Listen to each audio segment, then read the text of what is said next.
You've probably heard of Dorothy and the Wizard of Oz. I'm not in Kansas anymore, Toto, the tornado that swept her away. And maybe that's your concept of weather in the Kansas City area. Well, you aren't totally wrong, but there's a lot more to know. So if you're thinking about making a move to Kansas City, weather is a huge deal. It's a huge part of your decision. And while I'm not a meteorologist, I have lived in Kansas City my entire life, and I'm a real estate agent licensed on both the Missouri and Kansas sides of the state line. So yeah, I see a lot of weather and how it affects people's lives, people's homes, and their lifestyle here in Kansas City. And I'll give you the whole scoop. Let's jump in.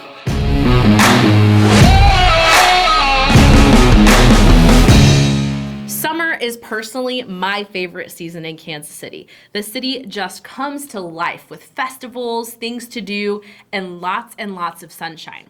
In fact, Kansas City has more sunny days on average than other U.S. cities. The average U.S. city checks in at about 205 days of sunshine per year, while Kansas City gets 212. Not all of them come in the summer. Some of them come actually on the very coldest days of winter. But that summer sunshine feels so good on your skin. And the summer, typically temperatures are in the 80s and 90s, though we definitely spike into the hundreds for a week or two. They're late in the dog days of summer. It's also a pretty humid climate, so if you're not used to humidity, you'll definitely notice that in Kansas City, especially in the summer. Because the summer temperatures are mostly pretty comfortable, and even when they're really hot, it's not like unbearable most of the time. There's tons of stuff to do outside. Farmers markets, art festivals, baseball games, especially around the 4th of July, Memorial Day, Labor Day, there's tons of activities to do. So summers in Kansas City are super fun. We do get rain and we do get some thunderstorms. Usually they're in the evenings, and typically they pass pretty quickly, but some of them do turn severe, which is the next topic we're going to talk about, severe weather. Okay, so now we're back to that tornado and Dorothy and Toto. Does Kansas City get tornadoes? Is what I have a lot of people from out of town asking me when they're moving here. The answer is yes, they do. We do. It does happen, but the odds of you being caught up in a tornado are pretty low. But it does happen. So most houses in Kansas City actually have basements. Some of that is due to our soil being, we can dig basements unlike other parts of the country, but some of that is due to safety. We want to be protected from tornadoes. So think about that if you are purchasing a home, is if a basement is important to you. Tornadoes are not a daily occurrence, and when they do happen, we usually have a good amount of warning with sirens going off.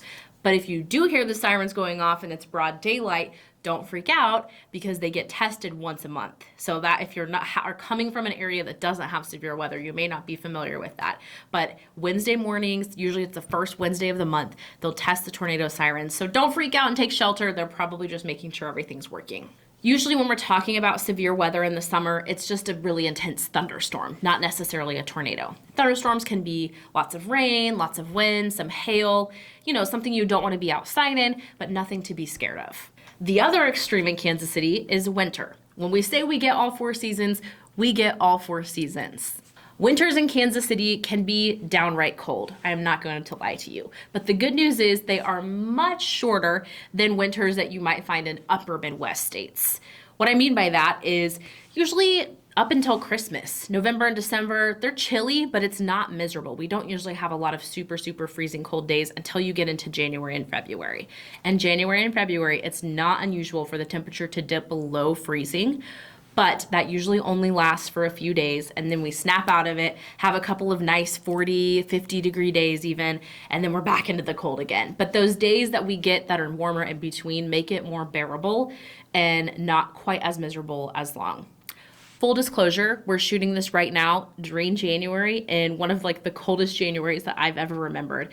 It is kind of miserable, but knowing that we are just 2 months away from spring and green and sun and warmth makes it okay to get through. That's why I love having all 4 seasons. Another thing a lot of people ask about is how much snow we get in Kansas City. Does it snow a lot? Does it ice a lot? And I think everything's relative. Depends on if you're coming from a northern state or a southern state, but we get a good amount of snow. Usually I would say there's maybe 5-6 days per winter that your day-to-day routine is disrupted by snow. Usually takes more than a couple of inches for it to really impact traffic, impact school closings, things like that. So we'll get a few inches of snow a handful of times per winter. It's pretty rare for us to get more than, say, 4 or 5 inches. That does not happen most years. When it does, everyone gets really excited. The kids love it. They love to go sledding and build snowmen, and all of that good stuff. So we definitely have a summer. We definitely have a winter, but both aren't as extreme as you might find in other parts of the country. Perhaps the best part about living in a city that has all 4 seasons like that is the transitional seasons. Fall and spring in Kansas City are absolutely incredible. They're short. Sometimes it feels like spring lasted 2 weeks and fall lasted a month, but they are there and they are gorgeous. In spring, you'll find lots of rain showers, lots of light sunny days. You'll see everything starting to green up, flowers starting to bloom, and it almost feels like an energy in the air of people like, okay, it's time to come back outside and enjoy life and activities and festivals. So spring is super fun in Kansas City. Spring, I would say, is mostly April and May. March, there's still quite a bit of winter feel to it. And then by the time you get to June, it's getting pretty hot outside. So I would say the Kansas City spring is in April and May. April's more rainy, May more sunny and warmer for sure. And fall is such a great energy. It's a totally different energy than spring though. Fall's in Kansas City, it's like you can smell it in the air. Like the leaves are starting to fall. When you walk down the street, you can hear them crunching under your feet. Kind of has a crispness to the air. Fall skies are really blue, like a vibrant blue. People go to pumpkin patches, they go pick apples. In early fall, there's some sunflower fields where people go take pictures in front of sunflowers. Parks are a great place to go and check out the pretty fall leaves. So fall weather is really kind of, I'd say like late September to early November is when you get like typical fall weather, which would mean temperatures between 45 and 60 in there somewhere. And it's really nice. You start pulling out your sweaters and getting cozy and settling in for a Kansas City winter. So weather in Kansas City can be really unpredictable. There's a joke that if you wake up and you don't like the weather, just wait a couple hours, it'll change. And that actually rings true. There are times that we have major temperature swings, like 40 degrees in just a couple of days. But it's great because you never get bored with the weather here. Just as you're starting to like hate a season, it transitions into the next one. And having 4 seasons is all worth it for the beauty of Kansas City falls and Kansas City springs. So if you are thinking about moving somewhere with all 4 seasons and maybe a more mild climate than you're used to, Kansas City is a great place to call home. I'd love to help you make that move. I'm a real estate agent licensed in both Kansas and Missouri at Rach the Realtor all over the internet. So don't be afraid to reach out, send me a text, slide into the old DMs, and let's talk about what it would look like for you to move to Kansas City. Until then, I'll be giving the scoop on all things KC right here on YouTube. See you next time.